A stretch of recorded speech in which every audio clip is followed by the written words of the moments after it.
2 of 49ers RedZone with me, Rohan Chakravarthi, and my co-host Marco Martinez. Marco, how are you doing tonight? I'm doing great. How you doing, Rohan? I'm doing solid. I'm doing solid.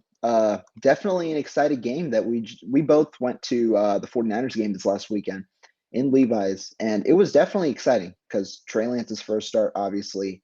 But apart from that, I mean, we were seeing like so much different action from the defense, from the offense. Exciting game, good win, and now we move on to week 18.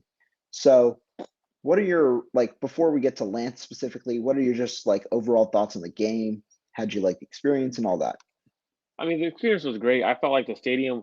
So my favorite possession, and like only because of how loud the stadium got, and like you felt the vibe of Levi Stadium being.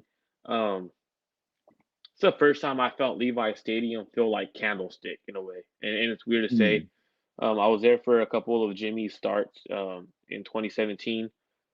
So it was the first time I felt the stadium feel very, very candlestick like when Trey Lance ran onto the field. So he ran onto the field. Hey, what's up, Zach? How's it going? sub Um, Zach? when he ran onto the field, Rohan, that stadium was loud. Like I've Yeah, never yeah. like I've never seen a stadium like that for 49ers get loud when the offense ran onto the field for the first time. It was at the point Hmm. where like George Kittle, Trey Lance were telling the crowd to get quiet. They're like, hey, and they're like you could see like Trey Lance going like this, trying to get the play call. Like Right, right. it was rocking. Yeah, and it was crazy because like normally you hear those loud noises for defense, especially Nick Bosa. When he comes out, it's loud. But when you saw number 5 come out, it was crazy, especially for warm-ups. Like everyone was excited for Trey, and it was great because the team was all hyping him up. And you see like George Kittle, I mean, he gets flack for like being defending of Jimmy Garoppolo and all that, but he was hyping up Trey, and like it was just a great team to see. Like Fred Warner was just hyped throughout the entire game. That's something I like to see. But let's get into it. What did you think of Trey Lance's second start? It's a lot of good, a lot of I don't want to say bad because it's not bad. It's just rookies not a rookie not getting to his reads. So I won't say bad, but I thought it was a lot of ups and downs. Like that's a better way to put it, ups and downs. Hmm. I felt he started off very slow, but after that 2 minute warning, it was lights out in my opinion. Like I felt he was seeing the field, he was reading the coverages pretty well. Um, it was very funny because on the pass that he hit Debo on, um, Yeah. I felt something coming. I felt the way Kyle Shanahan was calling plays. I felt Kyle Shanahan giving him an explosive play to take a shot downfield coming. And I was telling my girlfriend at the time, we were sitting right next to each other. I was like, something's coming. And then Hmm. she goes, we'll see. Sure enough, that big play happens, and then she looked at me. And she goes, "That's funny," but like it was just one of those was you could kind of feel like the vibe that Kyle Shanahan was going with the play calling. Like you could feel that Right. momentum going and allowing Trey Lance to be who he is. What did you think of the beginning of the game and how he transitioned into being a much better quarterback? Like looking, Hmm. So I've seen like a lot of comments especially toward the beginning of the game of Kyle Shanahan. Kyle Shanahan was conservative. He didn't let Trey Lance get into a rhythm early on. And I'm a huge Kyle Shanahan guy. I think he's one of the most like brilliant minds in football itself. And I didn't mind his game plan at all. Like the first drive, sure, it was a little slow. It's a 3 and out where it's run, it ends up third and long, and then Trey Lance has a scramble. I don't believe that was a designed run. I think that was a scramble out of scramble. yeah, it was a scramble of his own where he got hit at the end of it and a punt. So I understand, but like they probably wanted a third and medium, third and short for Lance to be able to operate because in those situations the entire field is open and you have to account for Lance's legs where he can get 5 to 6 yards on a scramble. But you can also account for Lance's passing. Like you saw the throw that he threw to Sherfield on where it was Kittle, Sherfield, and it was first down too. It was 1st and 10. But like those type of plays are just the norm, kind of is what I'm kind of gauging from Lance. Oh, But okay. moving on from that first drive, I thought the 49ers actually played fairly good on offense. Like the second drive was another good amount of running, but it was a lot of different types of runs you see. You see Kittle runs, you see these short passes, You see Trey Lance running, you see Mitchell running, and I thought it was good. They moved the ball. They got 30 yards on that second drive. And yeah, they ended up 4th and 1. And that was probably the one poor play call that I thought happened on that drive, where it was the pitch to Mitchell when they probably should have probably gotten should, instead of going on a pitch, probably run it inside or do something different, either a bootleg with Lance. But that was the one play call where I was like, maybe that doesn't work. But then again, you trust Mitchell's speed. After that, I think Kyle Shanahan, he's getting in a rhythm, because after the game, he said in the beginning of the game, I didn't know exactly how to deal with Trey Lance, because obviously second time calling plays for him, he's a very different skill set wise from Jimmy Garoppolo. But Oh yeah. in the third drive, right after that, I think they had three or four more drives before the half. He had like a 56-yard drive. So another questionable call on 4th and 7 to punt from the 40-yard line, but Mitch had a good punt and it was all right. And then the play after that, it's the interception, or the drive after that, it's the interception. And like at first, like as the football guy, without like looking at the play or anything like that, I'm like, maybe he hits that second cross, or maybe it's different. But then you pointed it out to me, and I read back up on it. That's the right read on that play. Like, it's the only read. You're right. They don't throw to the backside. There are two reads on that play for the quarterback. That is the deep to Kittle and the check down to Mitchell. And Yep. the problem, or I didn't really have too big of a problem with Trey Lance throwing that ball. I thought it was a poor play call because it was in cover 2. If that's in cover 1, guess what? The safety up top, he gets taken by those backside routes, leaving it one-on-one in Kittle. And Kittle beat the corner. He was in front of the corner. The only problem was, since there's two safeties in cover 2, that second safety was crashing in, making it an extremely difficult throw. And also, they played well because the Texans had in man coverage, the Texans had one guy attached to Elijah Mitchell out of the backfield. So the check down wasn't really available after looking at Kittle. So I thought Kittle or throw it away. Those were the only two plays. And you like your rookie to take a shot, especially when you don't see it often in this offense. So to be in that position, I was okay with the interception, and I was really impressed by Lance taking accountability, saying, look, I know it's a tough play in the post-game presser, but I've got to make that throw. I underthrew George. If I overthrow him, or if I throw it in front of him, just in front of that safety, that's a good big-time play, and we're talking completely different. So I was I totally would fine with that route. But yeah, what do you think?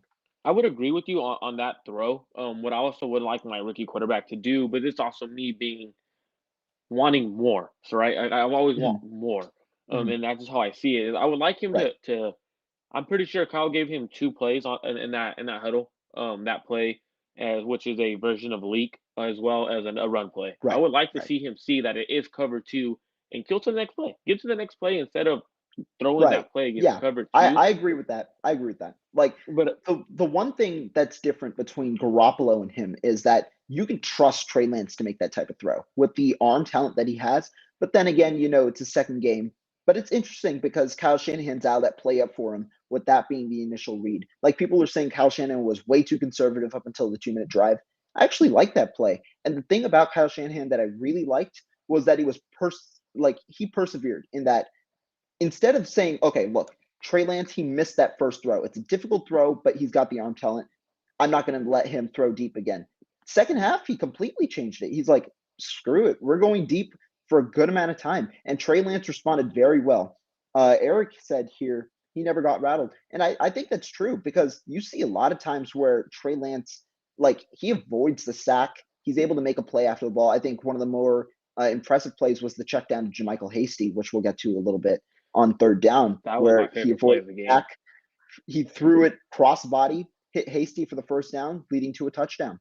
And so that was big time from Trey Lance. Yeah, so for me, um, I would say I didn't like the game plan to start. And the reason why, Mhm. Rohan, is I don't like the end around to Debo to start the game off, right? The Uh, reason is I I know what you see, mean. for me, I would rather, what, get the rookie comfortable, get some runs downfield with Elijah Mitchell, allow the rookie to be comfortable, Mhm. right? And you run that, you don't get anything out of that run, right? But then Right. now it kind of takes away one of those runs later in the game when you want to use that run again.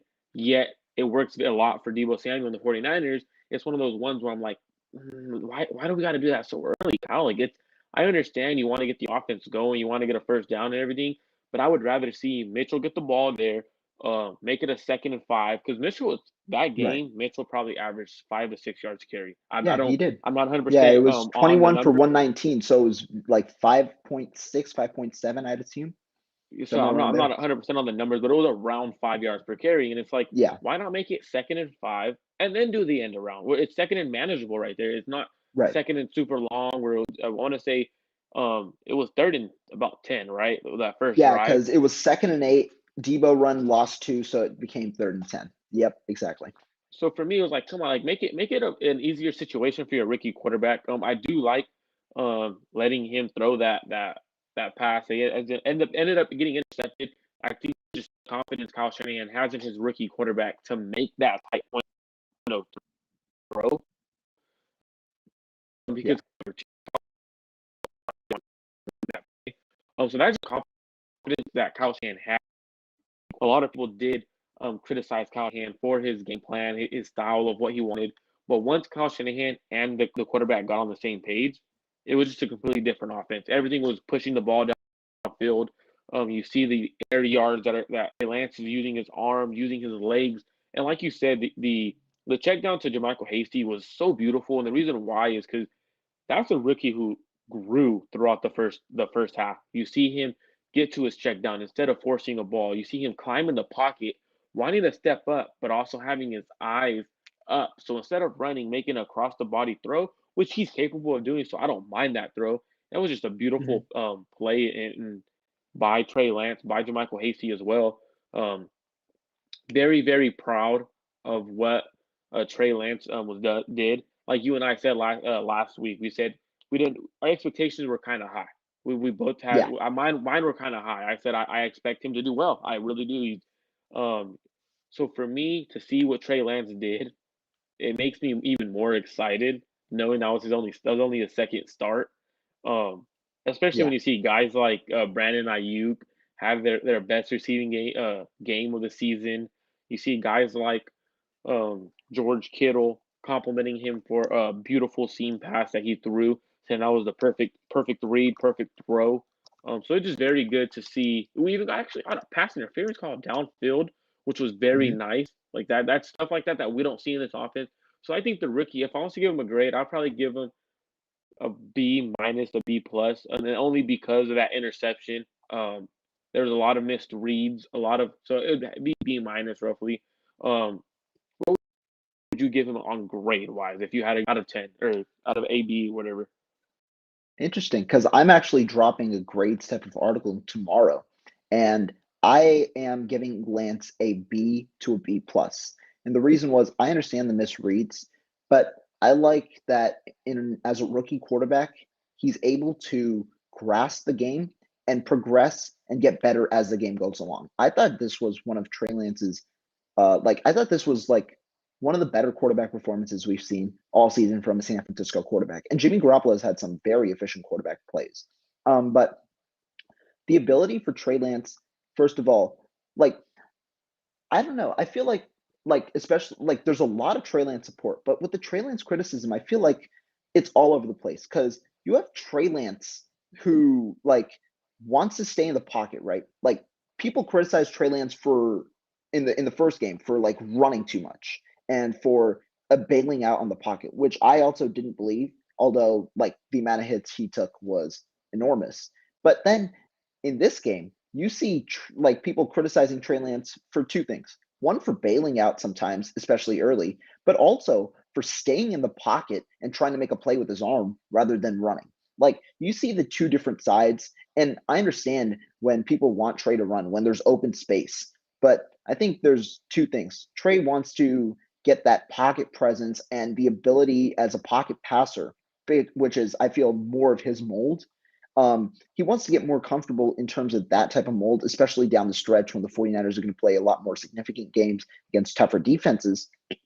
I think he wants to get in that type of mold, which I'm totally fine with, and which I feel the pocket presence kind of that's where he probably needs a little more repetitions as opposed to the scrambling game because that's kind of his natural ability, and that's where I think he can use his instincts to kind of maneuver situations. But I liked that Trey Lance stuck in the pocket for a good amount of time, but also took off when necessary in order to make plays. So I like the dual ability that Trey Lance provided in this game. I understand that he took a good amount of hits. He probably took 8 to 10 in this game in total. Maybe not that much, but maybe 6 to 8 hits in this game, and that's a lot for a quarterback, especially with the load that he carries. So I liked what he did, and that's why I think I'm giving him a higher grade than maybe you'd expect to give a Jimmy Garoppolo. Yeah, and with Trey Lance as well, like what I saw from Trey was so for me there was a few plays where and the one that pops up to my mind that it's like, okay, that's a rookie mistake and that's a rookie not understanding the situation and not understanding that your offense is slow. It was a 3rd and 2. It was a boot action with George Kittle coming back across. Um, that play bothered me, because check it out. It's just give it up to George Kittle. Instead, he ends up trying to rip it to Brandon Mm, Ayuk. I believe it mm, was Brandon Ayuk or Debo.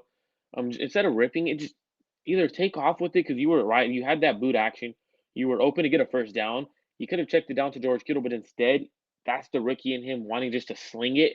He has the arm to make that throw, but it's like just move the chains and let's keep going. And for me, that's my only issue with Trey Lance right now is as a rookie, he wants to just sling it. He wants to just let it rip, which I love because mhm. it's exciting football. You can't lie. It's very exciting Right. football, but at the same time, it's not the football that you want to see your quarterback do, especially in those situations. I believe we were down 7-0 at the time.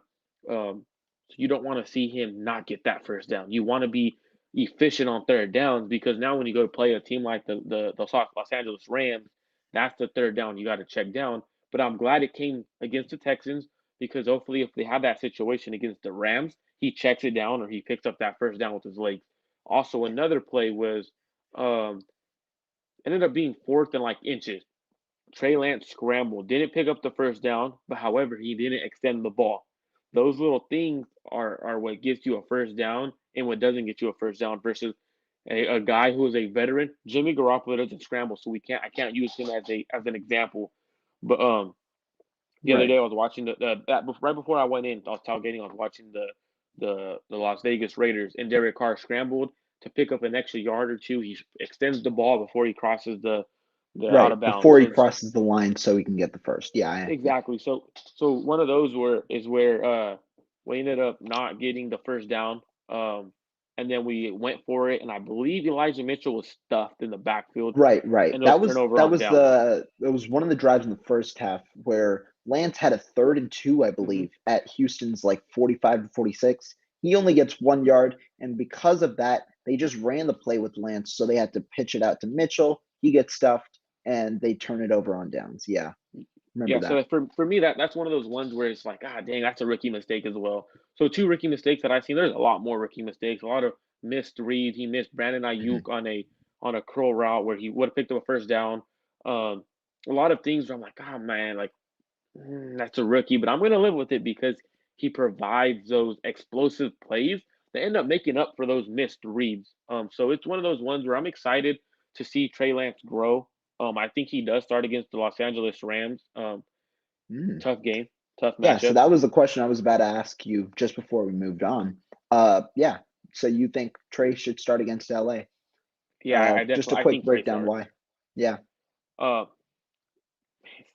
you can't play a quarterback who can't even hold the ball, man. Like, I mean, I understand if yeah. people are like, oh, well, if Jimmy Garoppolo is 80%, well, yeah, I mean, I could be 80% healthy and I can't throw accurately. I mean, what do you want me to do? Like, are you gonna? Mhm. I'd rather have a quarterback who's fully healthy, who could actually throw the ball with some accuracy instead of a veteran quarterback who can't hold the ball and can't throw the ball. I mean, for me, the biggest thing is can he play to what he normally can be? And we know Jimmy Garoppolo isn't capable of throwing outside the numbers.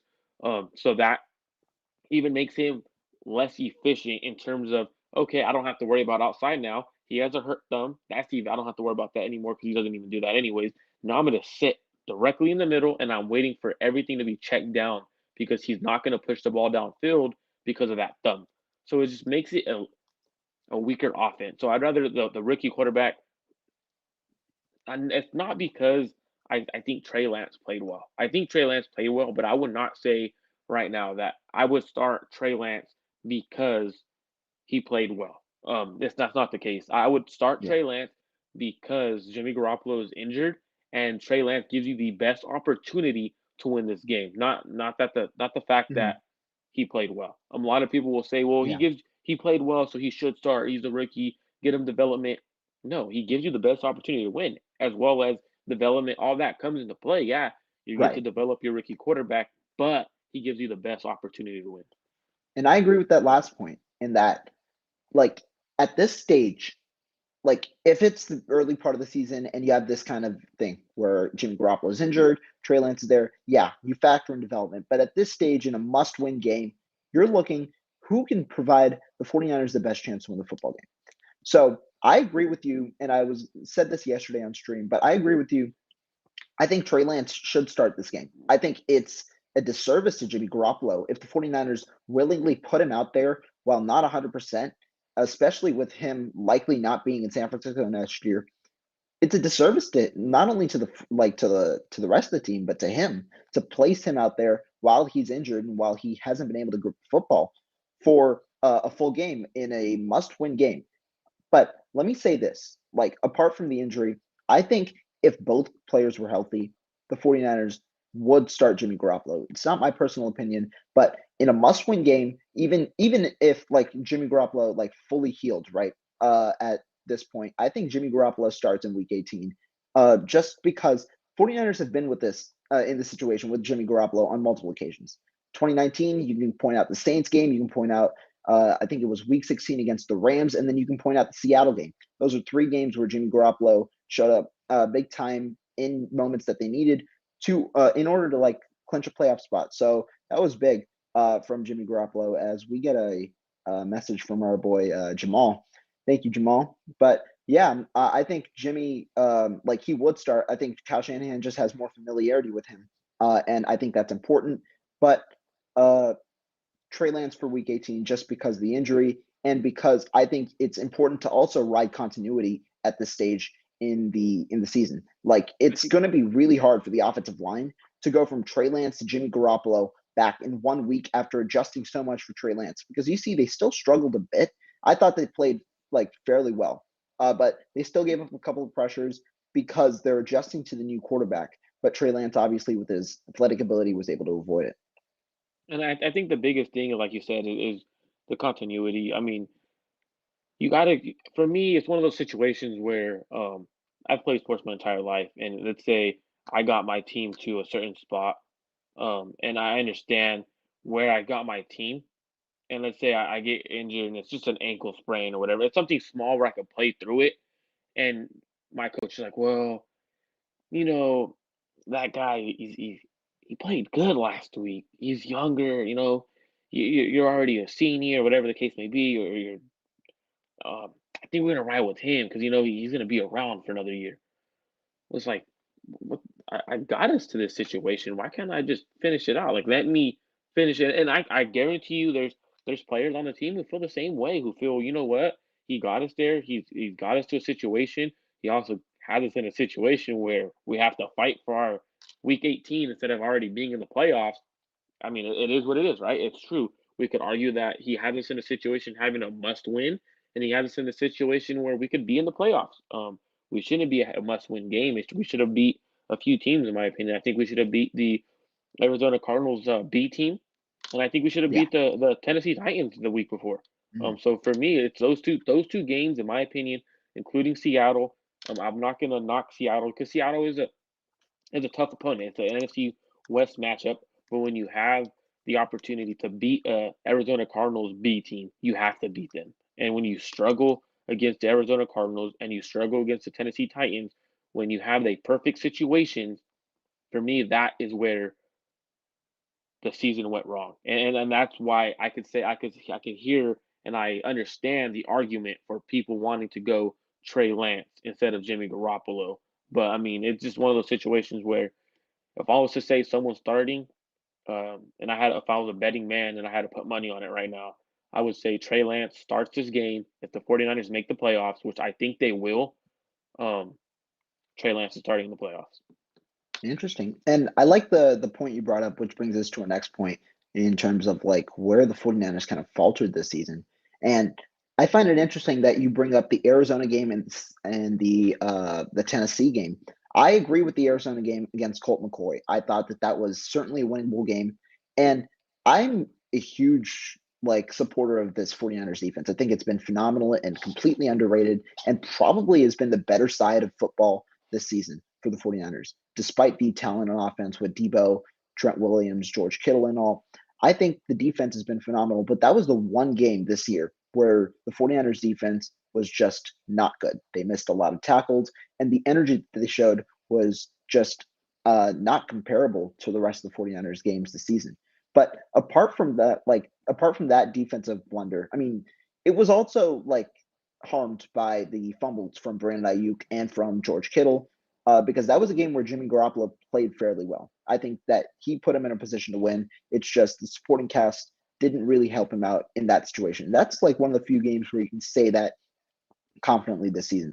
But I thought the Seattle games, not the Tennessee games, I projected the Tennessee game just to be slated as a loss, just given the circumstances around the game. You're going to an East Coast team on a short week, and you're playing at their stadium. Like I just projected that to be a loss, and I know it was heartbreaking the way the 49ers lost because they should have easily won that game. They're better than the Titans. That showed in that game, especially with the two teams on that field.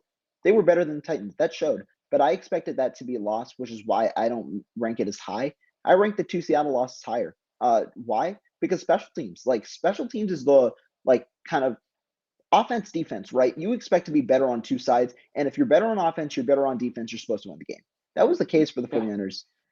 But they lost both games because special teams was huge. I think in the first game it was the Trenton Cannon fumble on the kickoff that really changed the game because the 49ers were dominating in that first half. They couldn't score. I think it was like a touchdown game going to halftime, or it was a 10-point game. But the 49ers were dominating because they had a great game plan and they were executing, which was very, very different to the Green Bay game the week before. So they responded well. But then in after the Trenton Cannon fumble and after Jimmy Garoppolo's injury, that was like those were the two big storylines. They just couldn't gain traction because the Seahawks, like the 49ers, kept uh, committing self-inflicting mistakes, and that's where the Seahawks took the game away. And then the second game, wow, uh, fumbled again on special teams. It was just a lot of special team splendor because Travis Homer had that like fake punt for the Touchdown. touchdown that really changed momentum. Because San Francisco defense, D'Amico Ryan scheduled a great game plan for that game because he had what did he do? Essentially, Seattle knew great. We have a poor offensive line. They have a great defensive line. We're going to try and force them to tackle in space. And San Francisco did that throughout that first half. Azeez Shire was all over the place. The safety tandem was all over the place, and DJ Jones even made tackles in space. They were doing a great job, but these special teams blunders costed them that game as well. And I think if they improve in that unit, they are easily in the playoffs, and that's with an average quarterback at the helm. That's just how talented the team is, and that's why it's disappointing that they're in this position where they have to win a must-win Week 18 in order to make the playoffs, despite the talent on the team.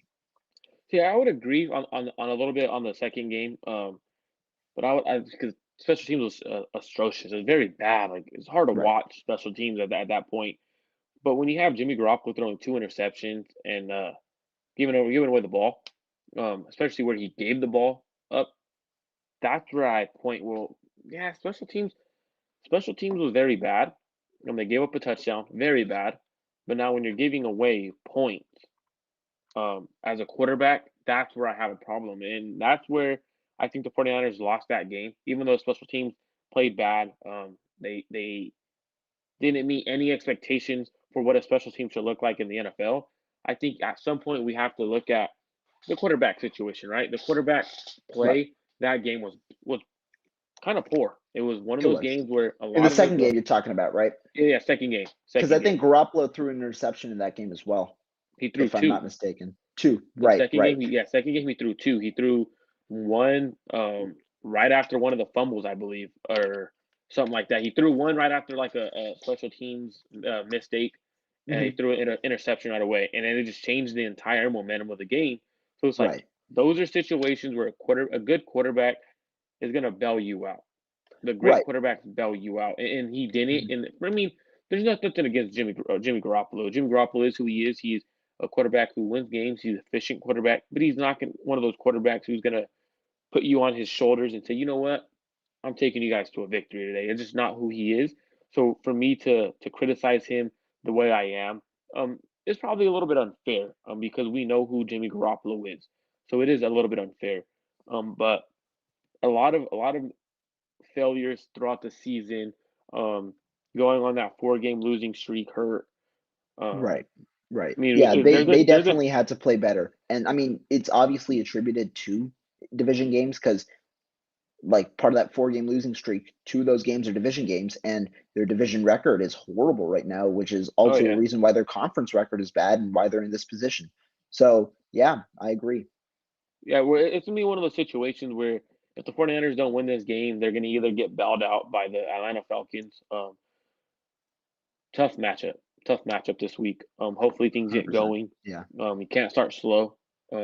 Definitely can't start slow against Matthew Stafford unless the defense gives Matthew Stafford trouble again to start the game. Yeah. Then it completely changes momentum again. So it's going to be a very one of those matchups because our defense is playing at a high level, especially And when you that's have our corner. yeah, that's our next topic essentially. So I Mhm, wanted to ask you, like, I thought the defense was like it's been at a high level, I think, for the entire season. I just wanted to mhm. ask about your opinion first about the Houston game and then going into the Rams game. What do you think? So Houston game, I thought they played very well. I thought they could have done a little bit more to Davis Mills. He struggled a lot that game. He did not look that good. Um, I thought they could have done a little bit more though. Disguise a little bit more. Get a little bit more. Get another interception out of him. Get something out of him from defensive line standpoint. Create more turnovers that game. That's a game where you have to Mm, impose your will as a defense on an offense. They did it all. They did it against. I'm not gonna lie. They did. They did. But I expected more from our defense against a rookie quarterback. However, Ambry Thomas. that's our boy, man. We have been hyping him up for the last 2 weeks, and that boy came to play. So I've been hyping Ambry Thomas for a good while now. Yeah. Into preseason training camp. I thought he looked very well. Um, Mhm. he's one of those guys where I think it's very funny. So he gets bashed the Atlanta Falcons game for Russell Gage Right, Russell catching Gage. that Yeah, pass and everything. He should have had 2 interceptions that game. you're right. He was in great The Pit, position at most of the game. Pitts won in that one. Yeah, you're right. Yeah, yeah, great. I mean, great. You're in great position for a lot of those plays. The following week, he's in great position again. But people are bashing him because he gave up a big play to AJ Brown, but he also had 2 pass breakups that would have led to touchdowns. Right? He doesn't get credit for Right. those because it's always the bad plays that cornerbacks get looked at. Following week, should have had a pick six. Just did not catch the Mhm. ball. Once he gets Yeah. that going, once he gets his ball in the hands and he finally gets one of those interceptions, people are going to start turning the corner. People are like, "Oh my gosh, Amy Thomas should start over Josh Norman. He should have been starting over Josh Norman from the beginning of the season." For the while. Yeah. So it's And interesting because I think, like you and mhm, I were talking about, he's going to be that player who I believe is going to be able to help us um, moving forward into the next right, season as well. right, So we don't like I said last week we were talking about um, who stays and who comes back and whatnot. Like who do they try to resign? right. It all dependent on how the rest of the season goes. If Avery Mhm. Thomas looks well, you could kind of look towards another player because you don't have to draft that position next year. You know what I mean? So it's one of those ones where very methodical approach from the front office. Well, if Avery Thomas is playing at a starting caliber level, cornerback two, whatever the case may be, you don't have to draft cornerback in the second round, or if they end up getting more draft capital, they don't have to trade into the first round to go get a corner because Emmanuel Mosley and Ambry. uh, Avery Thomas is a good Yeah. cornerback duo in my Yeah, I opinion. agree. I agree. So And yeah. go So ahead. I had fairly similar thoughts. And like one thing that I've been really impressed by Ambry Thomas is this week to week development, right? Like he comes in I think it was week what was it? Week 13 no 14 against Cincinnati. That was the first game that he started in Yep, the yep. stretch. After like in the beginning of the season, he wasn't playing much. If he played, he got special team snaps. If that he was inactive for some games, he got special team snaps. Like he wasn't a factor. And to go from like barely playing any cornerback snaps to playing as a starter against Jamar Chase of all receivers, one of the best rookie receivers we've ever seen in the NFL. And so, like going into that matchup, like obviously it was a tough task for Ambry Thomas, and he didn't play that well. But also the Fast reason why forward, he didn't play well though, Rohan, was because they weren't playing man. They were playing you're right. zone, and he is not a I zone was about to corner. get that. Yeah, I was about to get that because what I was about to say is the next week I actually pointed that out also in a tweet where Ambry Thomas you see is in a lot of zone. I liked one specific Hmm. zone rep from him that game where Joe Burrow he goes out of the pocket toward the right side. Ambry Thomas has two receivers that he's responsible for in his zone, but he's shifting between both of them, forcing Joe Burrow to actually take it out of bounds rather than throwing the football because he played great. And I think he'll continue to improve in zone, but man is his strength. And they played man press starting against I think it was the Atlanta Falcons of week 15. They played man press and he was like that's where you see he starts getting in position. He starts doing all these good things that it wasn't really on film in week 14. He starts getting in position and the one thing that he didn't do really was turn his head around. And that's what he started to show in the Tennessee game. He had two pass breakups by playing the man against AJ Brown and he only gave up 46 yards. One was off a push off, which is a little controversial, and then the other was a 4 yard catch. He gave up two catches on five targets with two pass breakups. That's a great stat line for a supposedly average corner. And then in this game, one of his first ever, like one of the first targets he has, it's almost an interception. Should have been a pick six. He had his hands on the ball. He had a great break on that play. It was a short route that Davis Mills threw, and he had a great break. He should have got an interception, but it's all right because he had his hands on the ball. He's turning his head around and he's doing great. So that was something that I was impressed with by Ambry Thomas. I think the one rep where Ambry Thomas kind of really got maybe burnt or whatever was the amazing Brandon Cooks catch that I think got brought back from penalty.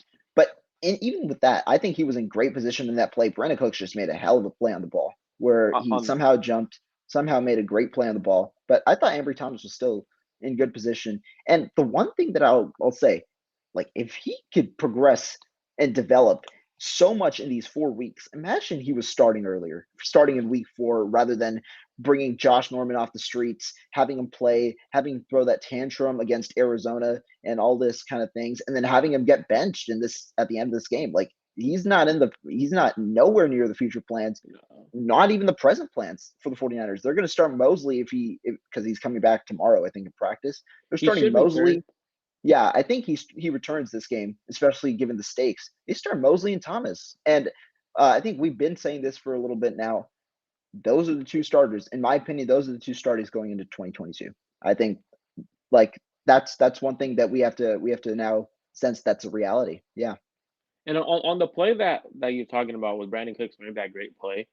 Is that correct me if I'm wrong? Was Tart not there?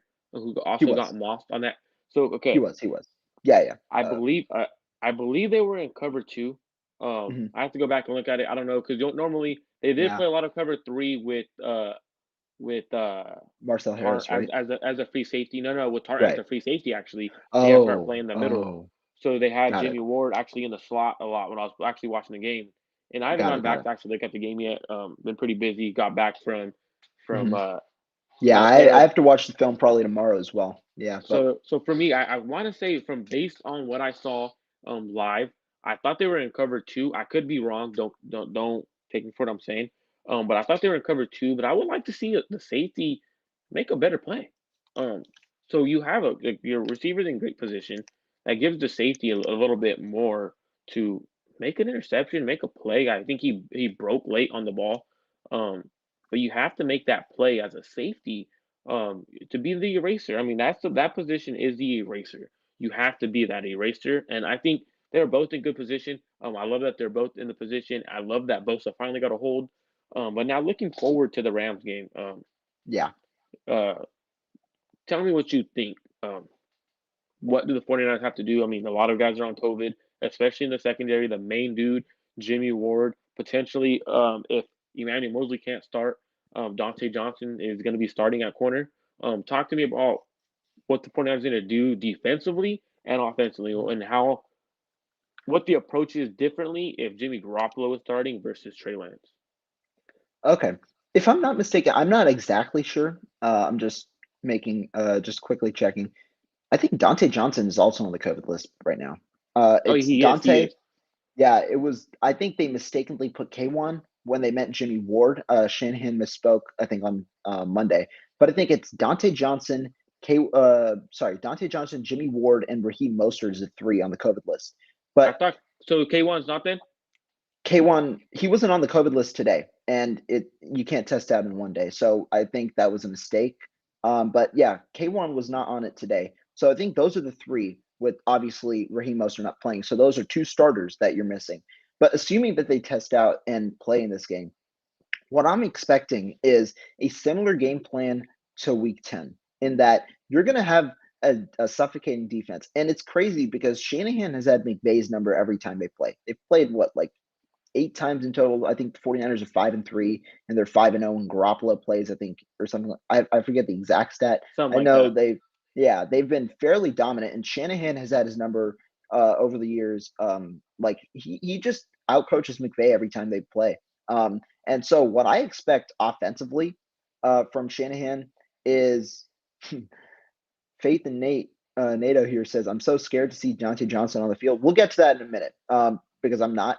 But what I was saying is, I think offensively, what we need to see is probably a little more of a ramped up offense. Like in this game, this is the ease Trey Lance in, and it was a beautiful matchup because it's against a poor rush defense where the 49ers wanted to kind of push forward with, and also a below average pass defense against the Texans. But against the Rams, you're going to have a much improved defense from when you saw them in Week 10. Von Miller is now playing, and he's now a lot more integrated in the defense. I know he played a lot of snaps, but now he has full knowledge. Most importantly, though, I think defense is going to be the way to win.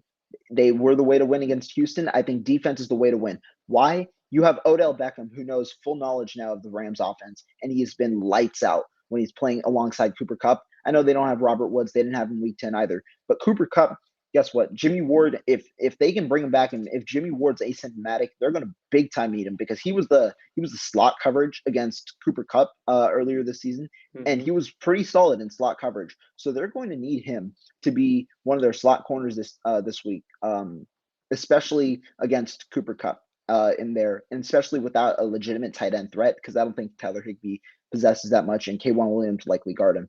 But on the outside, you're going to have Odell Beckham and Ambry Thomas. That's his responsibility now. So that is going to be the big matchup we see, because this might be one of Ambry Thomas's like harder matchups, because I think the only better receiver that Ambry Thomas has faced, I mean, he's faced two, like AJ Brown, Odell Beckham. I think skill sets they differ, but I think in talent wise they're fairly similar. But Jamar Chase has been fairly good. Like all those three, right? It's talented receivers that these guys are facing.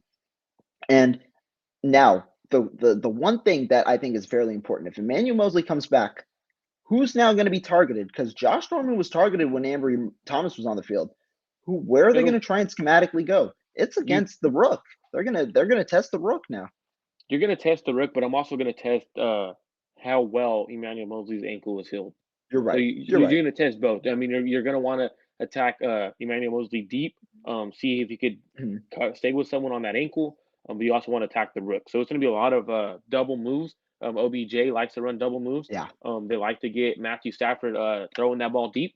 But now the thing is that pass rush has to get home like it did the first time we you're played right. them. We You're have to right. get pressure on Matthew Stafford. But I agree with you. It's gonna be a very interesting game in terms of Yeah. OBJ and Cooper Cup. And it's really D'Amico Ryans did a phenomenal job, I think, this week in terms of disguising coverages.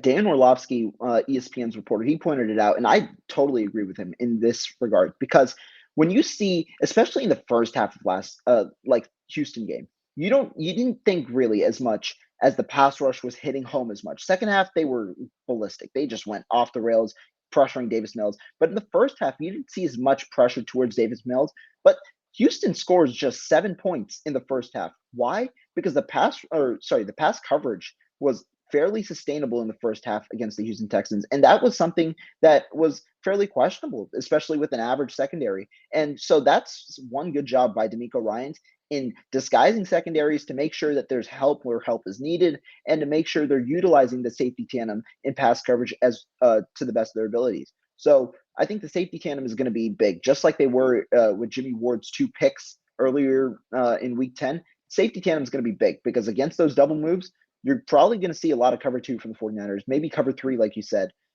in terms of trying to cover those players. And so I think that you're going to need to make sure the pass rush gets home to avoid the double move kind of plays from receivers like Odell Beckham and Van Jefferson, and also make sure the pass rush gets home because Matthew Stafford, he's been turning the ball over the last 2 weeks. You want to make sure you want to maximize the opportunities that you have and try and get that home as quick as possible, like you said. You know what I would do, Rohan? I would throw a lot of cover 2, cover 3, and cover 4. Reason why I say cover 4 is um, I'm trying to take away the deep ball. Trying to Yeah, keep everything underneath. Keep everything yeah, underneath. Take away the deep explosive plays because that's what the Rams live off of. They live off of explosive plays. right. And that's a team where if you get Matthew Stafford going, he is a he is a legit quarterback. People Yeah. don't give him enough credit for what he is. Mhm. He's a legit quarterback. Um, so I would throw a lot of different coverages at them. My biggest thing is what I want to see is I want to see guys like Nick Bosa just dominate the game. Guys like Fred Warner defensively just dominate the game. Um, Yeah. if Jimmy Ward's back, just dominate the game. And the reason why I say I want to see those guys, and they always dominate. But I want to see them take over. And what I mean by take over is there's been a few games where Nick Bosa just wrecks a game plan, like completely wrecks Right. it. Past couple weeks, they've been doing a lot of max protection against him, so he Mhm. hasn't been as productive in terms of sacks. He's getting some Mhm. pressure. He's creating some holds. But I want to see D'Amico Ryans figure out how to get Nick Bosa matched up one on one with someone more than he has been, and Yeah. whether that means um, send him on and up the middle, send more blitzes, get him one on one. He's gonna win. Um, I think the key to the game is gonna be on offense. I Mm. think the key to the game is to be offense. The reason is if they start Trey Lance, this is a very good defense, a very hard defense to play, especially because you have guys like Jalen Ramsey, you have guys like Aaron Donald, Von Miller. However, they don't have that good of a linebacking core. They're You're right. And they also, safety core with John Johnson gone, it's not as strong as it once used to be. So I think that that's another facet where they're going to look to attack, like those 2 levels of the defense. and then the thing is with what you bring with Trey Lance, I would love to see the 49ers um, attack the linebackers, not only in the run game like they normally do, but I want to see them attack the linebackers in the pass game, and that means a big game from George Kittle. If we look at the Mhm. game that George Kittle just had with Trey Lance, it was a one reception for 29 yards. Um, However, I feel like George Kittle could have a monster game as well as Brandon Ayuk. Receiving wise. I think Debo's gonna have a hell of a game rushing wise, but I think those two players in the past game are gonna have explosive games, big games. And the reason is I think Kyle Shanahan is gonna try to attack that secondary, even though that it's a very good secondary. I think they're gonna try to attack the secondary um, one on one with Brandon Ayuk. They're going to try to get Brandon Ayuk matched up one on one. You could see Kyle dialing up some deep plays for Brandon Ayuk last week. So I think he's going to do the same exact thing, and he's going to get Brandon Ayuk on a deep post or something where he connects with him. And I think that's going to be one of those plays that could be the difference in the game. As well as last time they matched up, Kyle Shanahan did a very, very, very, very, very, very good job of hiding Debo in the backfield, hiding Debo from Jalen Ramsey.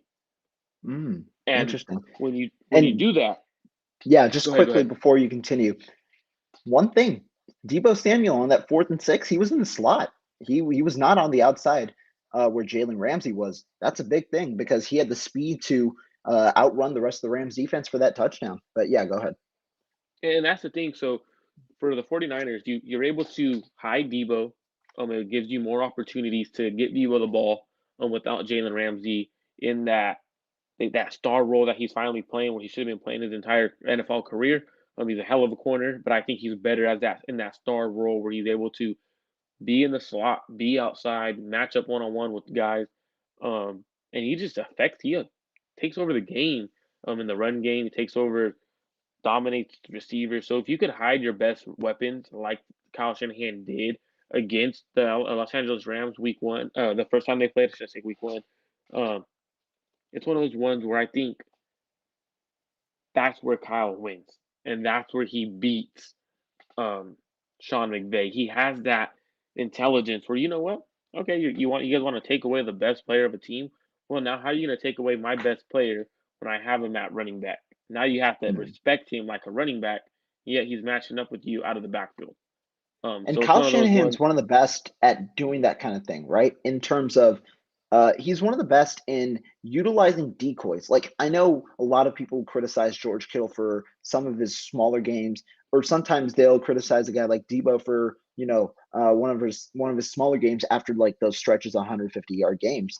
And that's because they're being utilized as decoys to get easier matchups on other players, which is why other players have bigger games. Like yesterday, you saw Brandon Ayuk, big time game. And I thought a lot was attributed to Ayuk, but I think a lot of it is also attributed to the attention that a guy like George Kittle warrants and a guy like Debo Samuel warrants as well. Quick comment. Um, Ryans needs to switch up where Bosa lines up very often. He's gotten chipped by tight ends and running backs almost every play the last two games. I think I don't think that it's Ryan's needs to switch up. I do think Ryan switches up a lot because in the last game, you saw that Bosa would line up at left end. Bosa's lined up at right end a good amount as well. And I also saw Bosa line up inside, where normally Bosa lines up on the outside and lets Arden Key and guys like that line up on the inside. Bosa line up on the inside as well last game. But one thing is he's getting chipped. He gets double teamed or he gets chipped every single time. Where Bosa was on the left, or sorry, Bosa was, yeah, on the quarterback's right hand side. Yeah, He was getting chipped like almost every single time. I saw it, like he was getting double teamed, and sure, that led to a lot of pressures. And yeah, if you can get other players opportunities, that's good enough. That's what the 2019 defensive line did. But you're right in that if Bosa switches up a lot, it makes it tougher because you have to schematically switch up how you place the offensive line, and it kind of makes it tougher on the offensive line as well when you switch up where Bosa plays. I do think Ryans does a good job of that. and the thing too, the Los Angeles Rams, they're a top. Someone gonna say they're a top six rush defense. They give up Mm, about 100 rushing yards a game. yeah, Last week they gave up 160 something to the Baltimore Ravens, but a lot of those were Huntley scrambles. So right. take away about 50 yards. I want to say Huntley had about 50 yards. They gave up probably about 110. Now the Hmm. 49ers got to do, they got to be able to figure out how to run the ball. That's a good defense. So now you get the ball in You're right. both Debo's hands on outside a sweep on outside end arounds. You get the ball into Elijah Mitchell's hands. But I think this is a game for a guy like Jeff Wilson, a guy where it's going to be physical in the trenches. It's going to be one of those games where, and it might be the reason why we didn't see Jeff Wilson so much against the Rams. It's because it's going to be one of those games where you're going to want lightning and thunder. And in terms of giving a change of pace back with Elijah Mitchell. So yeah, you still start Elijah Mitchell. You allow Elijah Mitchell to do his thing, but now when you bring in Jeff Wilson with fresh legs and Jeff Wilson who is able to pound the ball and take more of a punishment and soften that defense, it Yeah. gives you a little bit more. And I think that's what Kyle Shanahan's going to look at. He's going to try to soften that defense with Jeff Wilson, Debo Samuel, and Elijah Mitchell, and we might see a lot of Trey Lance on RPOs though. I want to see a little bit of Trey Yeah. Lance with RPOs, and then the reason is if you allow Trey Lance to use his legs a lot, you could also use Trey Lance's legs as a decoy. And that's one Hmm. of those ones where I think the 49ers got to do at one point, at some point. Allow Trey Lance to use the play action out of the shotgun. He has legs where teams are going to want to crash on him. They're going to want to do things like that. They're going to think he's going to run that read option. And I think The team that does it pretty well is actually the Dallas Cowboys. They use Dak Prescott's legs as a decoy. He doesn't run as much as he used to because Right. of that broken ankle. And they use those legs as a decoy. A very mobile quarterback, and now he's used as a play action quarterback, similar to what I think Trey Lance should be used as. So I think with what the 49ers do this week, I think it's going to be very interesting to see because Kyle Shanahan has a new offense. It's not the same offense. When this defense is of the Los Angeles Rams has picked it up over the past couple weeks, in my opinion.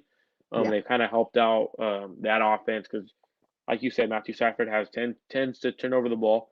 So it's going to be one of those ones where I think Kyle and D'Amico Ryan's coming with a good game plan.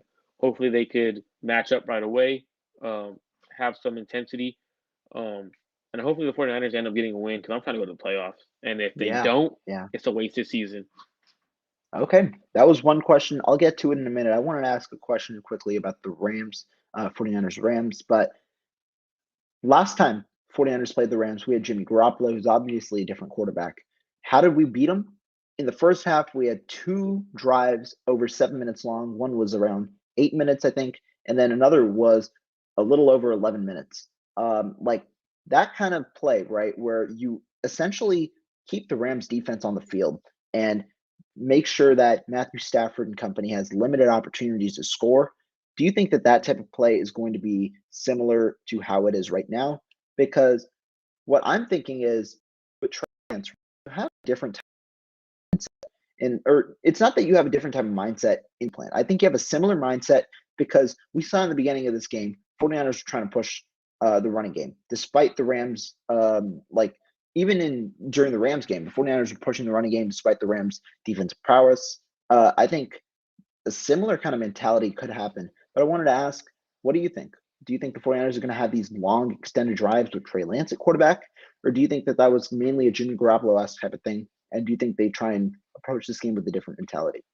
I mean, I think you could approach it with the same mentality because um, Trey Lance is capable of doing what Jimmy Garoppolo can, and people are like, "Well, Jimmy Garoppolo is efficient." Well, so was Trey Lance. I mean, you Mhm. got to get him in the rhythm. You got to get him throwing the ball, and that allows you to keep running the ball, right? So now Right. when you have explosive plays like Trey Lance is doing, throwing the ball for pushing the ball downfield, picking up about 10, 11 yards, pushing the ball, um, it allows you to run the ball. Now, do I think they're gonna have long drives like they did with Jimmy Garoppolo, those 10-minute, 11-minute quarter eaten drives? No. Mhm. Do I think they'll have a long drives in terms of 80-yard drive possibly that eats up 4 to 5 minutes? Yeah. And the reason why I don't think it'll be such a long drive like they did because they have that drive killer is because of the explosiveness that Trey Lance brings to the offense.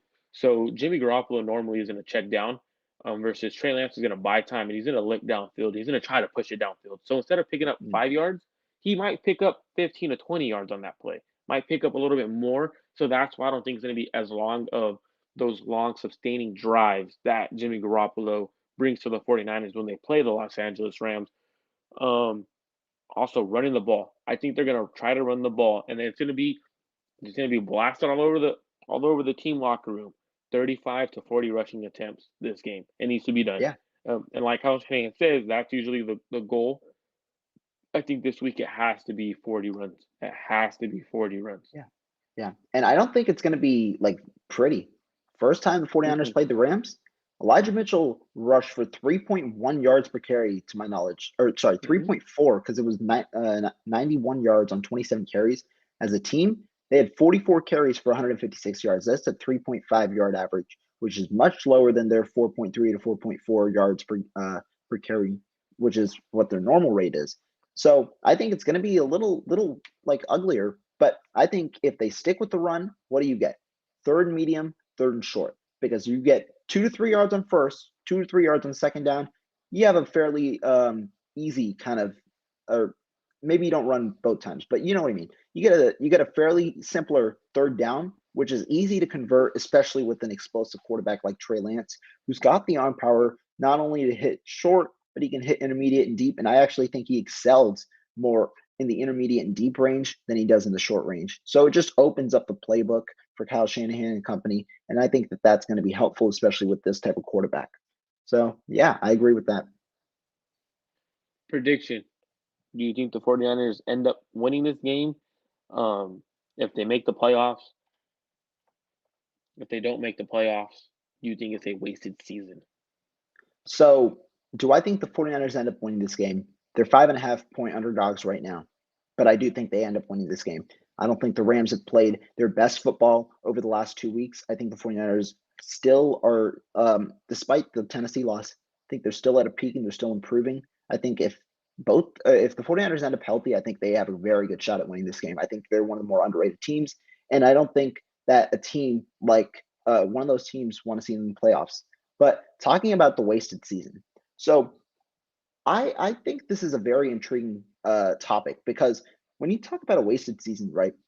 What was the initiative going into the season, right? I think the 49ers believe they were playoff contenders, especially with the roster they have like outside of the quarterback. I think that that was important. But also, I think like despite how they treated the quarterback by going out and looking for every single option on the market and then trading three entire first round picks, despite like how they treated Garoppolo, they still brought him back. And I think the reason was Garoppolo had the rapport with the locker room, and that wasn't ruptured through the entire process. And that's important because when you have the rapport with the locker room, especially with a lot of guys on 1 year deals, it's important to keep the leadership that you had in previous season. And it's also important to make sure you have a good culture in the locker room, which we've seen through many videos that the 49ers clearly do have right now. And I think that that's important because not only will that keep the key free agents that you have, but it also attracts free agents from other places in 2022 when you hand the keys to Trey Lance and make this team like a more complete team than it is right now. So I don't view it as a wasted season entirely, but I think that that really will come once the offseason hits and if we see players come back and if we see this team get better in the offseason, especially with $27 million coming off the books. So it depends mainly on the offseason to me, but I think the way we've seen Trey Lance develop behind the scenes, I think the scout team work, I know people don't like it, but I think it's clearly had an impact on him because he's a much, much better quarterback than he was in week 5. He was not willing to Well, throw the ball as much. I think he's a better quarterback, and I think he's not only is he a better quarterback, but he's more improved in the system. And I'm not saying that he'd be a worse quarterback if he had played from weeks 5 to 16. I disagree. I think quarterbacks, we've seen it this entire season with the rookies. If you play, you're going to get better. So I think that that's true, but I don't want to take away from the work that he's done with the scout team, especially emulating like so many different quarterbacks and seeing so many different styles. And with that mind of his, I think he's definitely improved on the scout team as well. So I don't view it entirely as a wasted season. I don't think, especially given that they're still competitive.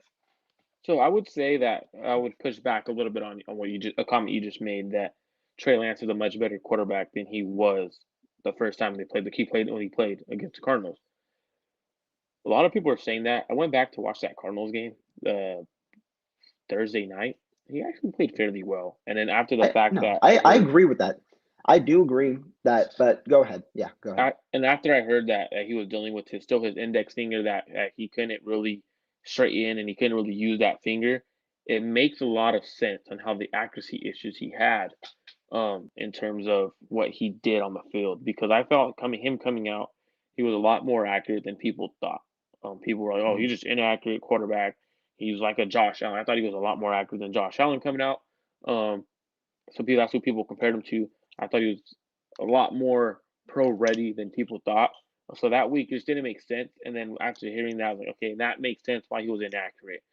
Um, Now going into whether I think it's a win or a wasted season, Mhm. I absolutely think the season is a wasted season if the 49ers do not make the playoffs. And here's why. Okay. So if you start a rookie quarterback, you probably end up 1-1 or 2-0 to start the season, right? They played a very bad Lions team. I think Yeah. Trey Lance could have beat them. They played a Eagles team that is it's a solid team. They're in the playoffs. Probably, yeah, I agree. They probably end up 1-1 or 2-0 because Jimmy Garoppolo did not play well against the Eagles and they still won because of the defense. Yep. Against the Lions team, I don't know because I think that the Lions rebound in the second half, but I mean, obviously the game script was different. Still, I think with Kyle Shanahan's mind, they end up 2-0. I think, I think so. I yeah, think they end up one at worst 1-1, 2-0. mhm, So let's say he does go on a 3-game losing streak, 4-game losing streak, like Jimmy did, right? I right, think he learned so much from that, that the 49ers don't lose that second Seattle game. They don't lose that Tennessee Titans game. They don't lose that Arizona Cardinals game against the B team. One of those 3 games, they don't lose. I'm not saying they don't lose to all 3 of those teams, but I say they don't lose to all 3. So they win 1 or 2 of them, possibly. So now you have a quarterback, Trey Lance, who, if we look at all the quarterbacks, they've all gone better over the season. If we yeah, watch all the quarterbacks, they've all gone better. Like you just said earlier, you thought Trey Lance has gotten better from that first week 5 start. That's 11 weeks in, right? And that's right, without any live game reps. right, So right. now, instead of giving your quarterback all these reps and you push your marbles into the quarterback, which makes sense. I think roster politics is a big thing in the NFL. You can't pay a $27 million backup quarterback, so you have to play him. It makes sense. But now, when you have all these plays with this rookie quarterback and you want to get him all these reps, yet you don't make the playoffs. It's like, well, why didn't we just develop our quarterback? We would have ended up with the same record or close to it. I'm like, Right. we wouldn't have ended up. People were on their timeline saying on Twitter saying we would have been 4-11. Absolutely not. No, no. Absolutely not. Um, I Defense has won us more than 4 games. I can like and Trey Lance, especially with what we saw. Yeah, look, I agree with everything you just said. I do think that if Trey Lance started week 1, he would be a better quarterback than he is right now, and that is saying something given the talent that we just saw. Like that is some pretty impressive talent that we just saw against the Houston Texans. And the reason, I mean, he's in a perfect situation with a great offensive minded head coach with a lot of weapons and all that. But I think sometimes, like, I know quarterback is obviously the most important position in football.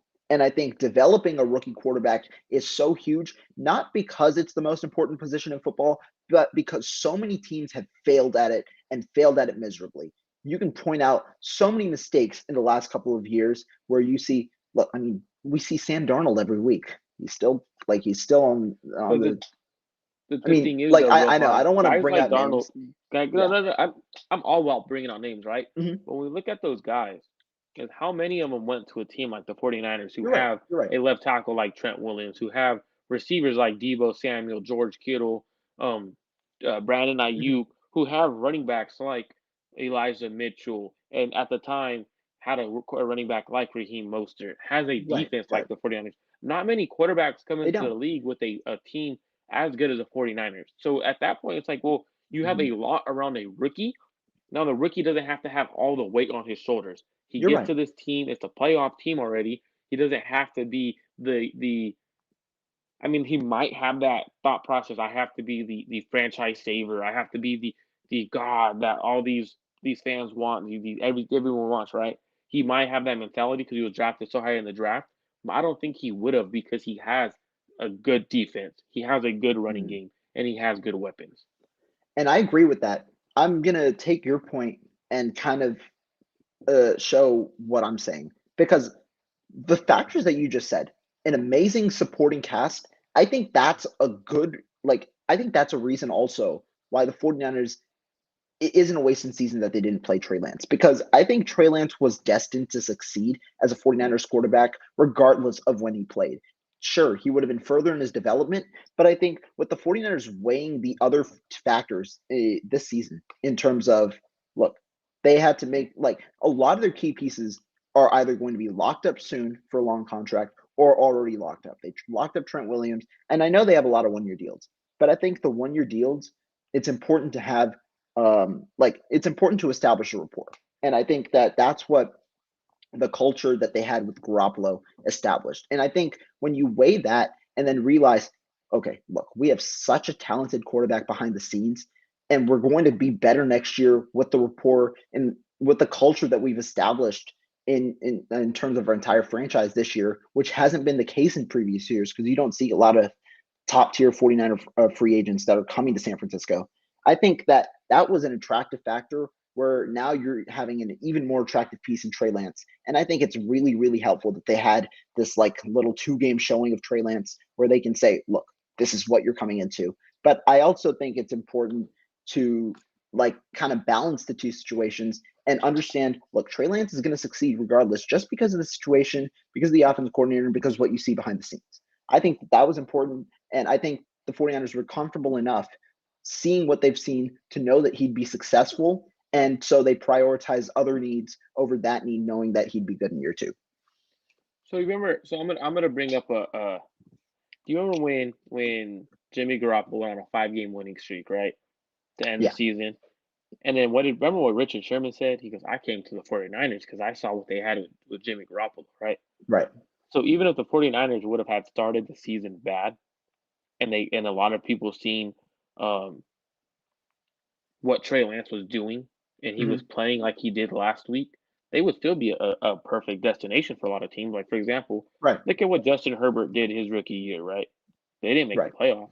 They looked very good. And you're They right. like I they mean, there are certainly cases because guess what? Justin Herbert is the reason Brian Bulaga, the right tackle, went to Yep, LA. went And exactly he's to a the top tier left tackle. And I forget the center that they signed. Was it Pouncey? Corey Lindsey Corey maybe. Lindsley. Yeah, Corey Lindsley.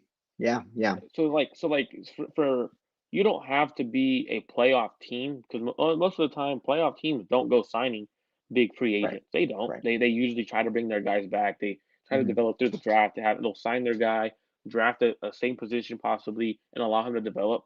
Um, so it's one of those ones where I think it's a wasted season only because I mean if you don't make the playoffs, the whole purpose was of starting Jimmy Garoppolo was because he gives you a better chance to win, right? Right. Well, what better chance of winning did he give you if he couldn't take you to the playoffs? Like Hmm. that's where I'm confused by the whole situation. Is like, well, if he gave us a better chance to win, which I was 50-50 medium. Like I understood starting Jimmy Garoppolo because roster politics, and Right. if you say yeah, he gives you a better chance to win right now because he's a veteran, but it's like, well, at looking at the entire picture, well, he didn't give you a better chance to win. I don't the unknown kind of gave you a better chance to win because that unknown has an electric arm. Hmm. It has something that the other person doesn't have is explosive plays. So it's one of those ones where I think it would be a failure, Rohan, and it's Okay. not like, and I'm not saying like there's a right or wrong answer because Right, right, it's one of those ones where how much did Trey Lance develop? Like, and right, if he developed a lot behind the scene, then that's a win. That's a win in the season, right? But hmm, for me, the whole point of every season is to try to win a Super Bowl. And right, with the 49ers roster, I mean, do they have a good enough roster? I don't know. Maybe, maybe not. There's no really dominant team in the NFL right now, so any team who makes the playoffs could end up winning it. Like it's one of those seasons, right? yeah, So by not giving you your chance, the opportunity to get into the dance, which is what you always every year you're trying to do. You don't care about the Super Bowl. Let me get into the dance and let me see what I can right, do in the dance, right? Then that's where I'm like, fuck, like, geez, man, come on. Like, I understand everything. Like, I understand like what Kyle Shanahan and John Lynch wanted to do in terms of developing Trey and allowing him to hmm, grow into his own. But I right, felt like he would have been perfectly fine growing into his own, starting every week. right. And yeah, I think that's a fair point. Definitely a fair point you bring up.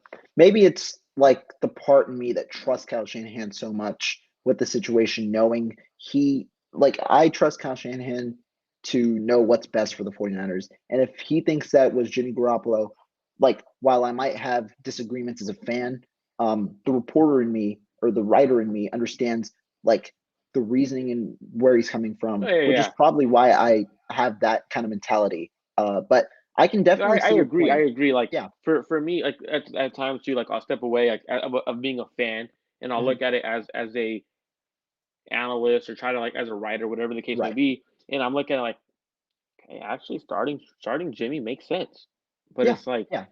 but then But even me then, yeah, going it's deeper, always subjective. You're right, because what do you value? Do you value long-term benefits? Do you value this season? Because you said it. The goal is to win a Super Bowl, goal is to reach the playoffs.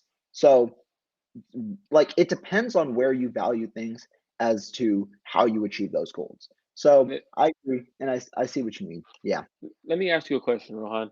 sure. If Trey Lance, so this was Trey Lance's second start, right? Mhm. Let's say Trey Lance, it took Trey Lance 2 to 3 starts to start playing like this, right? And I mean, case may be he was injured, whatever the case may be. Let's say he wasn't injured, whatever. He was the Yeah, starting quarterback coming into the season, so he didn't have to play that preseason game and break his finger, right? yeah. So let's say Trey Lance played like how he did Sunday from week 4 on. Do you think the 49ers have the same record or a better record? Well, from week 4 on. So looking at it, I mean, it's hard to see. I mean, I don't. What I want to see is like the 49ers played poorly, right, in the first half of the season. But then when Hmm. you look at the second half of the season, especially what they did with Garoppolo, because Garoppolo was not like a guns. I mean, he is like his character is a gunslinger, but he's in terms of efficient play, what is it? You're going to throw 20 to 25 passes. You're going to throw for 175 yards to 250 yards, somewhere in that range. Occasionally, you dip over depending on the amount of passes that you throw and depending on game script. But like it's like you have a predicated game plan with Garoppolo, that type of thing. So where I see with Lance, that predicated game plan is a lot more expanded, and that kind of term is a lot looser with Lance. And I think that you have the ebbs and flows with that situation, especially with the rookie quarterback, especially with a rookie quarterback who hasn't seen these different types of defenses before and different looks at the NFL level. So I think the 49ers end up at a very similar rate to what they are right now, 8-7, because they probably have a similar early season struggle with Lance, who's adapting to the NFL. But I think, I mean, if you're asking me, would I have preferred the 49ers to start Lance from week 1, have Jimmy Garoppolo be the $27 million backup, screw roster politics, or have Jimmy Garoppolo start week 1 and then have the season progress as it is? I would take option 1. Obviously, I'd take option 1 because I do have confidence in, like, I don't think, like, I mean, it's been proven. This system, any quarterback can kind of like work it through and be somewhat respectable. Nick Mullins did it. And I think Trey Lance, I mean, I'm not comparing Trey Lance to Nick Mullins. Trey Lance is miles better as a rookie. But I'm saying I think that this system is graspable by a rookie quarterback like Trey Lance with such an inquisitive mind that he's able to take the 49ers to an 8-7 record. So yeah, I do agree that the 49ers probably have a similar record that they have right now with Trey Lance. See, that's why. So, and see, everything you just said in terms of like how they would have the same record and everything is why I'm like, well, yeah, it's like that's why I think it'd be a wasted season if they don't make the playoffs. Because like Interesting. for me, Interesting. it's like, well, if they would you allow Trey to struggle for those couple weeks and then he develops and you still have the same record, what's the Hmm. difference if you have the you're 9 and right now you're 9-7, right 9-7, I Yeah, believe. 9-7, 9-7. Yeah, You're 9-7 right now. What's the difference if you're about 9-7 with Trey Lance starting the way and trying to get that big victory and having a lot of starts under his belt? He'd have 16 starts under his belt, right? hmm, Versus Trey Lance having to step in and only being in his third game to win a huge game going forward. You know what I mean? Like, right. it's just stuff like that where like I'm like, I don't know. I think it's a lost season. At the same time, I think it's one of those seasons where it's like, well, you kind of ride with the who you had, because he got paid so much, as well as he knew the offense. He is a very efficient quarterback. So I'm like in that middle, but I do think for sure, like I'm in the middle in terms of understanding both sides.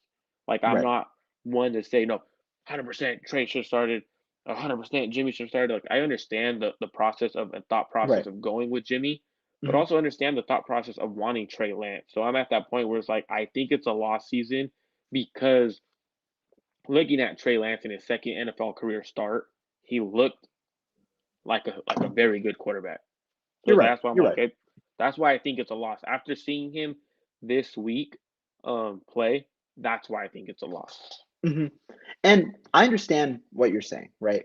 And I totally get that point because you want, like, if you're not making the playoffs, especially, obviously you want what's best. If the focus failed for this season, what's the next goal? Next season. So obviously you want to set yourself up better for next season. And obviously Jimmy Garoppolo is not going to be with this team next season. So Trey Lance, if he's better, at the end of the season, it sets you up better for next season. I agree. What I think though is scout team, right? When you're playing with the scout team for the last 11 weeks, I do think that development, I think that development is underrated. I don't think it's as much, like I said earlier, I don't think it's as significant an impact of playing those 11 weeks of legitimate football games. But I think that, you can squeeze enough good out of that to be comfortable going into 2022 with the quarterback situation. Faith and NATO said, I wish the 49ers can get in the playoffs this year. Trust me, we're both with you. We want some 49er football in the playoffs. Seriously. Yeah, it's. Do you think the 49ers, this is Surah, do you think the 49ers can sneak into the wild card considering the Saints and the Rams? I do. I think the Rams end up Mhm. losing, and I think it's going to be a toss up for the 49ers. I think they end up getting the win, but I think it's 49ers end up getting in because the Falcons end up upsetting the Saints. Interesting. Okay. I think it's if the 49ers win, they're in. If they lose, they're not in. Because I don't think the Falcons can beat the Saints, especially with that Saints defense. And I think Taysom Hill, he's respectable enough as a backup level quarterback to lead the Saints to enough offense to win that football game. But I think the 49ers win against the Rams, which is why the Saints are going to miss the playoffs. But it's I think interesting because I think Vish brought this point up earlier. The Saints, they were like 5-2 or 4-2 with Jameis Winston, and they were on a path, especially with this what do you call it? With this weak kind of schedule that they faced. It's interesting to see if the 49ers would actually make the playoffs should Jameis Winston be starting and he never got injured. Because I think the 49ers are more talented than the Saints with Jameis Winston as quarterback. But given how their season went and how they struggled in the first half, how they lost division games, it's interesting to see, or it would have been interesting to see 49ers made the playoffs given Jameis Winston was still in the Saints and playing. it's going to be very interesting moving forward, especially this week, a big matchup. Um, I just hope we get the win. I hope we get Yeah. into the playoffs, Because especially with the rookie honestly quarterback. I'm going to be like, it might sound a little cocky here, but I honestly think we're better than the Arizona Cardinals. I think we are a top 4 NFC team. At our peak, which we've exhibited over the last couple of weeks, I think we're a top 4 NFC team, which is why every wild card matchup, they won't want to face the 49ers. Out of the 3 teams that'll make it, I think the 49ers are the most dangerous team. Given that it's the Eagles, 49ers, and Cardinals. I think the 49ers are the most dangerous team, especially with Trey Lance starting. And if he No, I starts this agree. week, he starts in the playoffs. I think that's unquestionable because you want to ride the continuity 100%. I absolutely agree. Absolutely agree. Yeah. All right. But this was, let's see, Cardinals have definitely slipped. And I mean, I don't know exactly how to rate them because they beat a good Cowboys team. And I think the Cowboys are I personally thought the Cowboys were more dangerous than the Cardinals. So they beat a good Cowboys team. So they're still definitely a good team, and they're still definitely Super Bowl contenders, like that type of level. Just because that's kind of that's the what they showed over the first half of the season. But it's going to be interesting to see in the playoffs. But yeah, I think we're gonna end it here. Great second podcast and bringing down Great Trey episode in Lance's my opinion. yeah, bringing down Trey Lance to start. 49ers Rams. At the end of next week, we're either going to be extremely excited about the playoffs or we're going to preview other matchups and be extremely excited about the offseason where we're going to start scouting a lot of draft talent. But thank you Yes, guys so sir. much for watching. But we'll catch you guys next week. Peace, y'all. We're out.